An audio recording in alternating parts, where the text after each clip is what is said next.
Hello छात्र छात्राओं, अब तक हमने बीटीसी के थर्ड सेमेस्टर के 2024 के प्रश्नों को हल किया है और लगभग 5 प्रश्न हल किए हैं बहुविकल्पी के।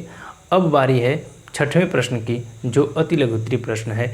आइए चलिए इन सभी प्रश्नों को एक एक करके हल करने का प्रयास करते हैं। चलिए, अति लघुत्तरीय प्रश्न में पहला प्रश्न दिया है कि एक कमरे के फर्श का क्षेत्रफल, एक कमरे का फर्श का जो क्षेत्रफल है वह दिया है 12 वर्ग मीटर दिया है। मतलब जो एक कमरा है उस कमरे का जो क्षेत्रफल है वो 12 वर्ग मीटर है। मतलब कि हमको कमरे का क्षेत्रफल दिया है, यहाँ पर लिख लेते हैं कि कमरे के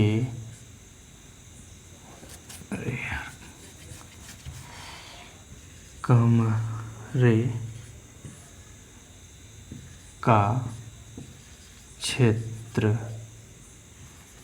कमरे का क्षेत्रफल 12 वर्ग मीटर है। 12 वर्ग मीटर है। यदि उसकी ऊंचाई 4 मीटर हो, मतलब उसकी ये जिसे लंबाई चौड़ाई तो दे दिया, ऊंचाई भी है, ऊंचाई 4 मीटर है, तो कमरे का आयतन ज्ञात करना है। और उसकी ऊंचाई, कमरे की ऊंचाई 4 मीटर हो तो उसका हमको आयतन ज्ञात करना है। क्या ज्ञात करना है? आयतन। आयतन बराबर क्वेश्चन मार्क। ठीक है, सबसे पहले हम एक बात जान लेते हैं कि आयतन का सूत्र क्या होता है, आयतन कब प्राप्त होगा हमें। तो आयतन बराबर होता है, आयतन बराबर होता है लंबाई गुणे चौड़ाई गुणे ऊंचाई। मतलब कि आयतन जब भी हमको ज्ञात करना पड़ेगा तो आयतन ज्ञात करने के लिए हमें 3 चीज़ें चाहिए। हमको लंबाई भी पता होनी चाहिए, ऊंचाई भी पता होनी चाहिए और चौड़ाई भी पता होनी चाहिए। मतलब हमको आयतन ज्ञात करने के लिए 3 चीज़ों की आवश्यकता पड़ेगी, लंबाई, चौड़ाई और ऊंचाई की। जिसमें से और एक बात और है कि क्षेत्रफल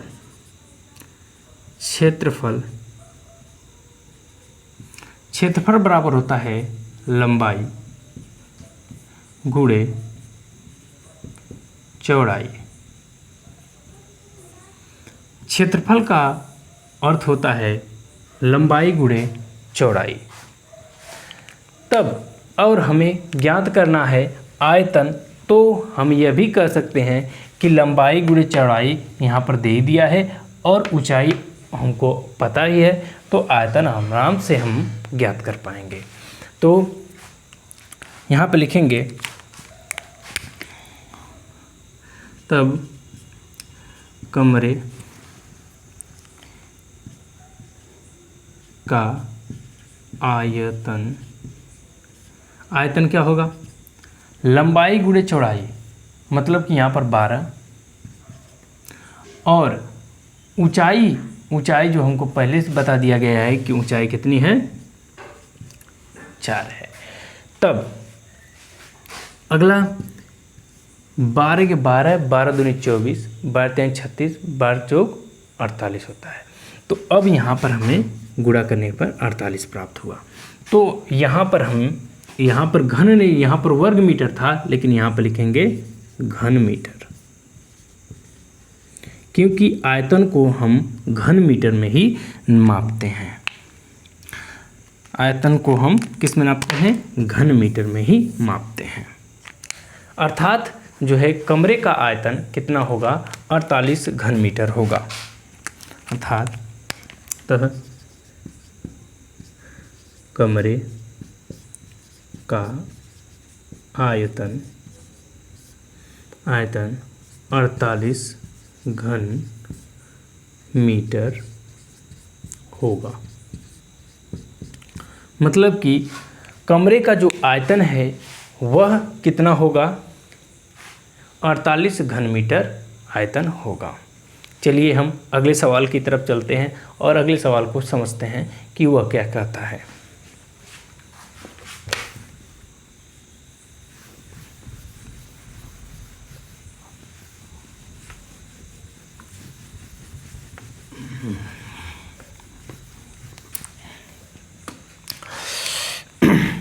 आगे अगला प्रश्न में दिया हुआ है कि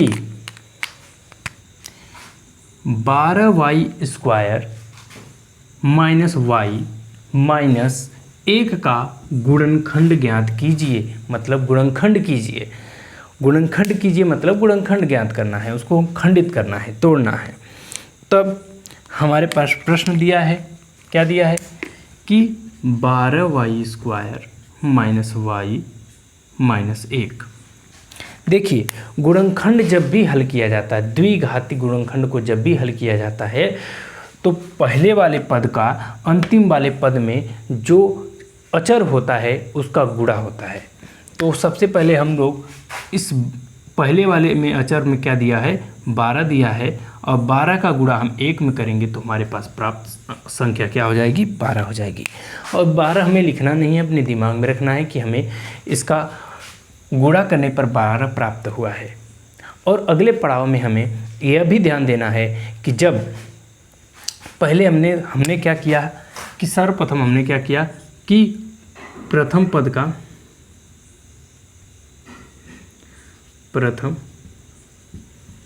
का तृतीय पद के अचर का गुणा करना। हमने पहला चरण में हमने क्या किया कि जो प्रथम पद था उसके अचर का अंतिम पद के अचर से क्या किया है, गुणा कर दिया। और दूसरे चरण में हमको क्या करना है, हमें उनका इस प्रकार से ज्ञात करना है, बीच वाली संख्या गुणा करने पर हमें एक ऐसे संख्या को ढूंढना है कि गुणा करने पर अंतिम पद प्राप्त हो और जोड़ने या घटाने पर बीच वाली संख्या प्राप्त हो। मतलब कि गुणा करने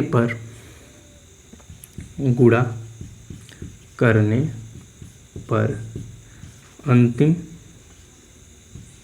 पद तथा तीसरे में जोड़ने या घटाने पर मध्य पद प्राप्त हो। हमें इस चीज़ का ध्यान देना है। हमने पहले कार्य को कर लिया है और दूसरे कार्य को करने के लिए तैयार होते हैं। तो हमें गुणा करने पर किस किस संख्याओं में 12 आता है, 2 के पहाड़ा में आता है। तो अब हम क्या करते हैं, पहले ले लेते हैं 2 को। तो 2 का पहाड़ा 6 बार पढ़ेंगे तो 12 तो आ गया, जो कि हमारा पहला कंडीशन भी पूरा हो गया, दूसरा भी कंडीशन पूरा हो गया, लेकिन तीसरा नहीं पूरा हो पा रहा है क्योंकि जब हम इसको जोड़ेंगे तो 8 प्राप्त होगा, घटाएंगे तो 4 प्राप्त होगा, लेकिन हमें प्राप्त क्या करना है, 1 प्राप्त करना है।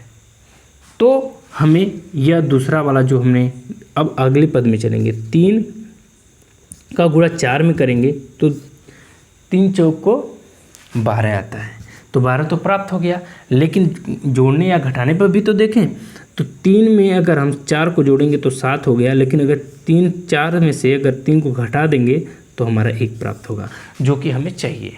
मतलब कि 4 और 3 को लेना होगा। ठीक, अब तो हमें संख्या भी प्राप्त हो गई, लेकिन एक चीज़ों का और ध्यान देना है कि हमें जो भी संख्या प्राप्त होगी वह संख्या क्या प्राप्त होनी चाहिए, वह माइनस में होनी चाहिए। ठीक है, तब अब हम आगे चलते हैं। तो क्या अब ऐसी संख्या को पहले रखेंगे, जो ऐसी संख्या को मतलब इस 4 को माइनस में रखेंगे ताकि हम 3 को घटाएंगे तब हमें माइनस संख्या ही प्राप्त हो। तब हम लिखेंगे कि 12y² minus 4y plus 3y minus 1। अब यहाँ पर बात यह है कि हमने यहाँ पर प्लस लिखा है जबकि हमको घटाने पर प्राप्त हुआ है, लेकिन यह भी ध्यान देना है ना कि यहाँ पर माइनस है और यहाँ पर प्लस है, और प्लस माइनस हमेशा क्या होते हैं, घट जाते हैं, और घटने पर हमें वह संख्या प्राप्त हो जाएगी। ठीक है। अब यहाँ पर अगले पड़ाव में अब यहाँ पर हमें इन संख्याओं का दो पदों को एक साथ ले लेंगे और इनमें से जो कॉमन होता है उसको हम बाहर निकाल लेंगे। तो कॉमन वह संख्या होती है, वह बड़ी से बड़ी संख्या होती है जो दोनों संख्याओं को विभाजित कर पाए, दोनों संख्याओं में, दोनों पदों में प्राप्त हो। मतलब कि अगर हम 4 को लेते हैं तो 4 की पहाड़ा में 12 भी आ जाएगा और 4 के पहाड़ा में 4 आ जाएगा, लेकिन 12 के पहाड़ा में तो 12 तो आ जाएगा परंतु 4 नहीं आएगा। तो हमें 4 लेना है, 2 भी ले लेते तो दोनों कट जाता, लेकिन हमें बड़ी से बड़ी संख्या लेना है कि इसको दोबारा और काटा न जा सके। तो अब यहाँ पर लिख लेंगे 4, तो 4 तो कट गया, और यहाँ पर 2y है और यहाँ पर 1y है, तो 2y और 1y, तो 1y को हम बाहर निकाल लेंगे। तो अब हमारे पास क्या हो गया, 4 के पहाड़ा में क्या आता है, 3 आता है, 4 3 12, 8y यह है, तो 1y इसमें से ख़त्म हो गया तो 1 का y ना बचा। अब बारी है यहाँ पर माइनस की, और इसके बाद 4 से 4 कट गया, y से y कट गया, तो कुछ बचा नहीं, तो 1 बच गया। अब बारी है आगे वाले पड़ाव की। अब इन दोनों में से कोई कॉमन हो ही नहीं रहा है, ना तो 3 के पहाड़े में एक आई नहीं करेगा, y के पहाड़े में और कोई y है या नहीं है, तो यहाँ पर 1 लेंगे, क्योंकि एक ऐसा पहाड़ा है जिनमें सारी संख्याएं आ जाती हैं। तो अब यहाँ पर क्या करेंगे, ले लिए, तो यहाँ पर 3y बच गया, यहाँ पर -1 बच गया। अब इसको और इसको एक साथ ले लेंगे, तो यहाँ पर हो जाएगा 4y प्लस 1 और 3y माइनस 1। ये हमारा गुणनखंड हल हो गया। समझना, जिन लोगों को ये सवाल समझने में दिक्कत होगी हो या समझने में आसानी न लगे, जिसको समझ में नहीं आए तो दोबारा हमें पूछ सकता है। आप लोग अभी पूछ लें, आप लोग कमेंट द्वारा पूछ सकते हैं, दोबारा हम इस पे और अच्छे से वीडियो बनाकर आपको प्रोवाइड कर देंगे। चलिए हम अगले प्रश्न की तरफ चलते हैं, और हमने जो गुणनखंड करने के लिए बोला था और हमने क्या कर दिया, गुणनखंड ज्ञात कर लिया। चलिए अगले प्रश्न की तरफ चलते हैं।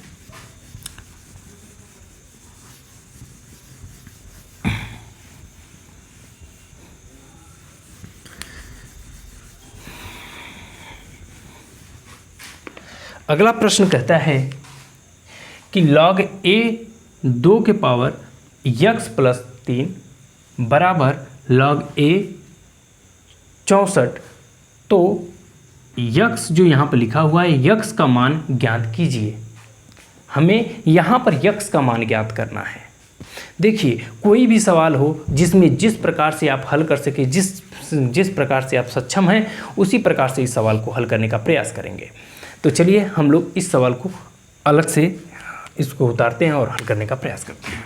तो यहाँ पर लिखेंगे कि log a 2 के पावर x प्लस 3, फिर उसके बाद log a 64। यह सवाल दिया हुआ है। एक चीज़ हमें पता है, हमें यह भी पता है कि जब पद समान हैं, जब नीचे वाली जो चर है, जब चर समान होता है, जब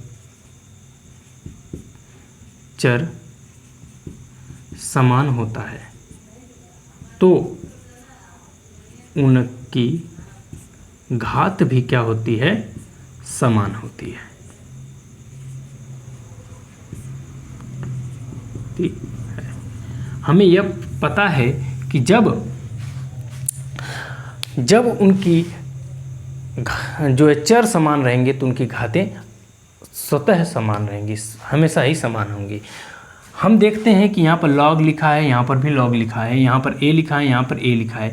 यदि हम इस इस 64 को 2 बना दें या फिर 2 को 64 बना दें, तब हम प्राप्त कर लेंगे कि ये दोनों बराबर हो जाएंगी और इनको बराबर कर लेंगे। तो 2 को 64 बनाना थोड़ा सा पॉसिबल नहीं हो पाएगा, क्योंकि और ये प्रक्रिया और बड़ी हो जाएगी। परंतु हम 64 को बहुत सरलता से 2 बना सकते हैं, क्योंकि 2 के घात तो हम अलग से बना लेंगे और उनको कर लेंगे। तो चलिए अब इसको जो 64 है इसको हम घात के रूप में लिखते हैं।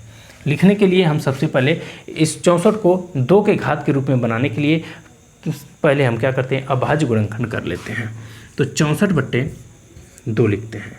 2 3 6 4, 2 से काटेंगे 2 1 कम 2, 2 6 12, 2 से काटेंगे 8 बार में कटेगा, 2 से काटेंगे 4 बार में कटेगा, फिर 2 से काटेंगे 2 बार में कटेगा, फिर 2 से काटेंगे 1 बार में कटेगा। मतलब 1 2 3 4 5 6, यह है 6। इसका मतलब यह है कि हम log a बराबर 2 के घाते x + 3 बराबर log a 2 के घाते 6 लिख सकते हैं। हमने यह प्राप्त करी, चाहे आप 64 लिख दो या तो 2 के घाते 6 लिख दो, दोनों क्या होंगे, समान ही होंगे। तब अब हमने प्राप्त क्या कर लिया है, कह रहा है कि चर समान है। अगर ये दोनों चर समान हो गए हैं तब उनकी घातें क्या होंगी, स्वतः समान होंगी, हमेशा ही समान होंगी। तो हमने क्या किया, आधा तो काम कर लिया है। ये दोनों बराबर हैं तो बराबर को छोड़ो तो ये भाड़ में जाए, हम लोग इन दोनों को ही ले लेते हैं। तो अगले का इन दोनों को हम ले लिए, तो यहाँ पर क्या होगा, x + 3 बराबर क्या होगा, 6 होगा। हमने क्या किया, इन दोनों को पहले इन घातों को ही ले लिया, क्योंकि ये दोनों बराबर हैं तो इनको छोड़ो। हमको x का मान ज्ञात करना है तो इसलिए हमने इन दोनों को ले लिया, ऊपर वाले घातों को ले लिया।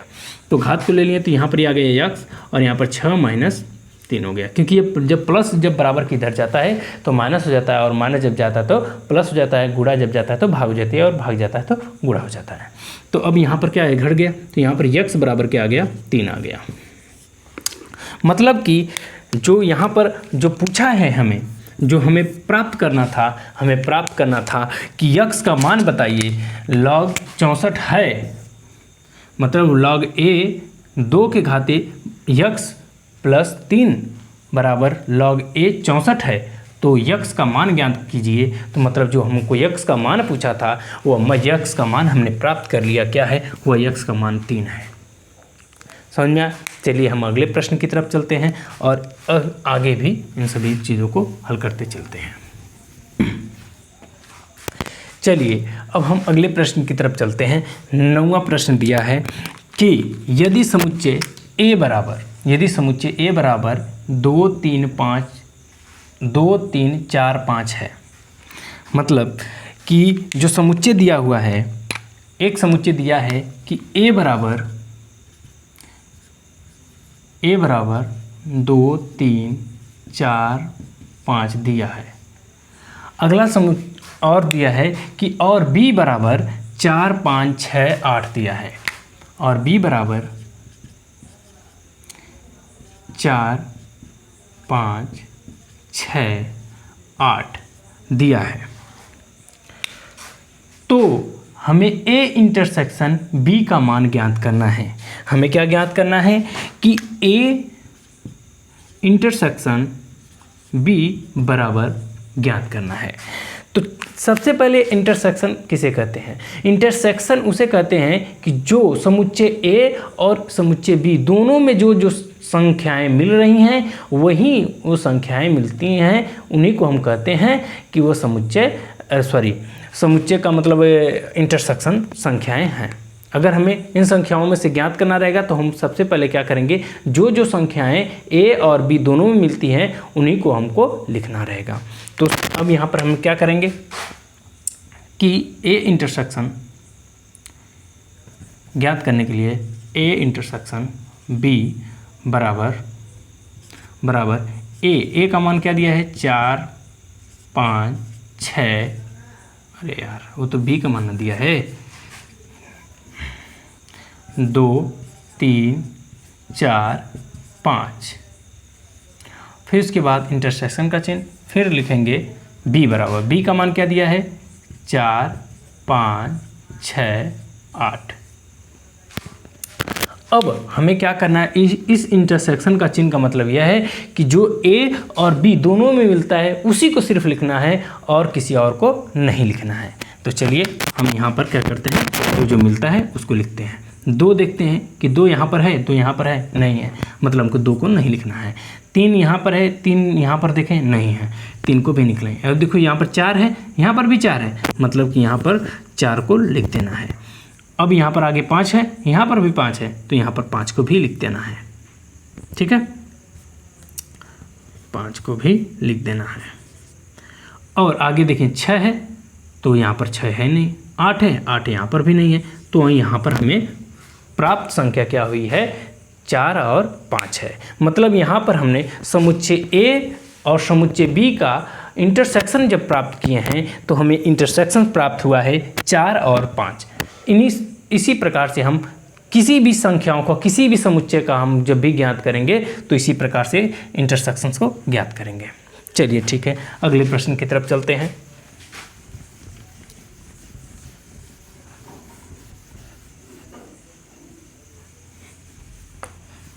अगला प्रश्न दिया है कि संख्या 2 से लेके 20 तक, 2 से लेके 20 तक कोई संख्या है जो क्या है, 2 से लेके 20 तक की सारी संख्याएं। कह रहा है कि उन सभी संख्याओं में से विषम संख्या लीजिएगा। उन सभी संख्याओं में से सिर्फ क्या करना है, विषम संख्या को ही लेना है। संख्या का समांतर माध्य ज्ञात करना है। तो अब यहाँ पर हमने क्या करेंगे, अगर हम 2 से लेके 20 के बीच में विषम संख्या ज्ञात करेंगे तो हम पाएंगे कि 3 है, 5 है, 7 है, फिर उसके बाद 9 है, फिर 11 है, फिर उसके बाद 13 है, फिर 15 है, फिर उसके बाद 17 है, फिर उसके बाद 19 है। 1 2 3 4 5 6 7 8 9 संख्याएं प्राप्त हुई हैं जो 2 से 20 के बीच की, जो ये बोला है कि 2 से 20 तक विषम संख्याओं का। तो हमने 2 से लेके 20 तक के बीच जितने भी विषम संख्याएं हैं सभी संख्याओं को लिख दिया है। आगे सवाल कहता है कि उन संख्याओं का क्या करिएगा, समांतर माध्य ज्ञात कीजिएगा। क्या ज्ञात करना है, समांतर माध्य ज्ञात करना है। तो समांतर माध्य कहता है, समांतर माध्य बराबर समांतर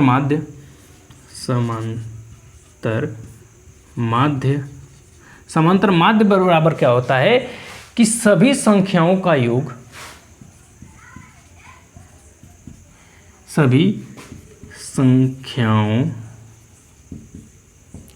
का योग, जितनी भी संख्याएं हैं सभी संख्याओं का क्या करेंगे, सबसे पहले योग करेंगे। फिर उसके बाद बोला है कि सभी संख्या,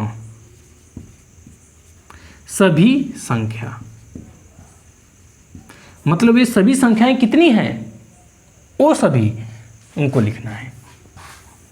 हमें यह सूत्र है, यह पता है कि हमें इसी प्रकार से इसको हल करना है।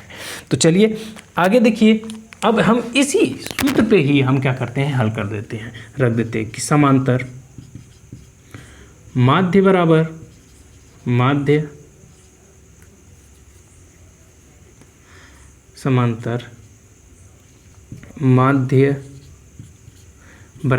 समांतर माध्य बराबर क्या है, 3 है, धन 5 है, धन 7 है, धन 9 है, धन 11 है, धन 13 है, धन 15 है, फिर धन 17 है, धन 19 है।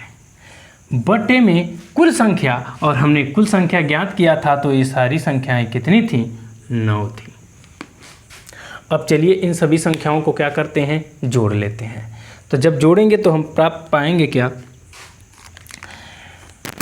कि 19 है, इसके साथ जोड़ देंगे तो ये 40 हो गया, नहीं 30 हो गया, 30 और ये 20, 8 5 8 7 9 18 तो यह प्राप्त संख्या जो हमें प्राप्त हुआ है वह प्राप्त हुआ है कितना, 99/9। तो हम काट देंगे तो 9 से कितनी बार में कटेगा, 9 एकम 9, 9 एकम 9, मतलब कि 11। मतलब कि समांतर माध्य बराबर क्या हुआ है, माध्य बराबर हमें क्या प्राप्त हुआ है, 11 प्राप्त हुआ है। मतलब कि जो प्रश्न पूछा है कि संख्या 2 से 20 तक विषम संख्याओं का समांतर माध्य क्या है, तो 2 से 20 तक के विषम संख्याओं का समांतर माध्य क्या है, 11 है। ठीक है, चलिए हम अगले प्रश्न की तरफ चलते हैं और सभी प्रश्नों को धीरे धीरे इसी तरह से स्टेप बाय स्टेप हम सारे प्रश्नों को हल करते हैं।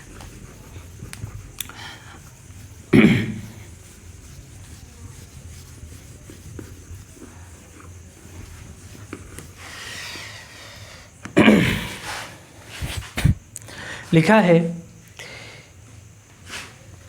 70,000 का 12% वार्षिक ब्याज की दर से 5 वर्ष का साधारण ब्याज क्या करना है, ज्ञात करना है। यहाँ पर ब्याज 2 प्रकार से लिया जाता है, एक चक्रवृद्धि ब्याज और एक साधारण ब्याज। चक्रवृद्धि ब्याज वह ब्याज होता है जो ब्याज का भी ब्याज लगता है, और साधारण ब्याज में जो होता है जो मूलधन का ही सिर्फ ब्याज लगता है। तो चलिए अब आते हैं इस प्रश्न को हल करते हैं। तो यहाँ पर लिखा है मूलधन हमारा क्या है, यहाँ पर लिखेंगे कि मूलधन हमारा क्या है, 70,000 मूलधन हमारे पास है, और वो कितने दर से ब्याज लग रहा है, 12% के दर से ब्याज लग रहा है। 12% के दर से क्या है, ब्याज लग रहा है। आगे बोल रहा है कि वो समय कितना ले रहा है, कितने समय के लिए वो जो है ब्याज के पर वो पैसा लिया था, वो 5 वर्ष के लिए लिया था। तो मतलब समय बराबर कितना है, 5 वर्ष। ठीक, अब हमको यह बोला है कि साधारण ब्याज क्या करिए, ज्ञात कीजिए। तो अब यहाँ पर लिख देते हैं कि साधारण ब्याज का सूत्र होता है, यहाँ पर लिखेंगे कि साधारण ब्याज, ठीक, ब्याज बराबर क्या होता है, मूलधन गुणे दर गुणे समय बट्टे क्या होता है, 100। यह होता है साधारण ब्याज का सूत्र। इसी सूत्र पे हम क्या करते हैं, रख देते हैं। तो हमें जो जो प्राप्त है इन सभी प्राप्त संख्याओं को यहाँ पर मान को रख देंगे। तो अब यहाँ पर हमें प्राप्त क्या है, जो 70,000 क्या है, मूलधन है। 70,000 क्या है, मूलधन है। ये दशमलव है, इसको वहाँ पर वीडियो में नहीं दिखेगा तो अब कन्फ्यूज हो जाओगे। तो यहाँ पर 3 और ये 70,000 ही है। कन्फ्यूज मत होइएगा कि ये 2 0 इसको कहाँ छोड़ दिए हैं, तो ये दशमलव के उधर ही है। ठीक है, तो ये 70,000 गुणे दर कितना है, 12% का दर है, गुणे समय कितना लग रहा है, 5 वर्ष लग रहा है, बट्टे 100। तो अब इसको क्या करेंगे, भाग करेंगे। 2 से 2 से कट गया तो यहाँ पर बचा कितना, 700 गुणे 12 गुणे 5। अब यहाँ पर क्या करेंगे, 700 को 700 रहने देते हैं, तो 12 पचे क्या होता है, 60 होता है। ठीक है, अब 12 पचे 60 हो गया और ये 700 ही बे करें, तो अब ये 6 7 42 होता है, 42। इसका 2 0 यहाँ पर लिख दीजिएगा और 1 0 यहाँ पर लिख दीजिएगा। मतलब जो है साधारण ब्याज से 5 वर्ष में उसे कितना जो है देना पड़ेगा, ब्याज उसका कितना हो जाएगा, साधारण ब्याज जो हो जाएगा, साधारण ब्याज पे उसका 42,000 रुपये ब्याज बन जाएगा। मतलब अतः उसे कितना ब्याज हुआ, साधारण ब्याज 42,000 रुपये होगा। ठीक है, अब सारे प्रश्नों को हमने हल किया जो अति लघु उत्तरित हैं, अब बारी है लघुत्तरी प्रश्न को हल करने की। चलिए हम आगे लघुत्तरी प्रश्न को हल करते हैं।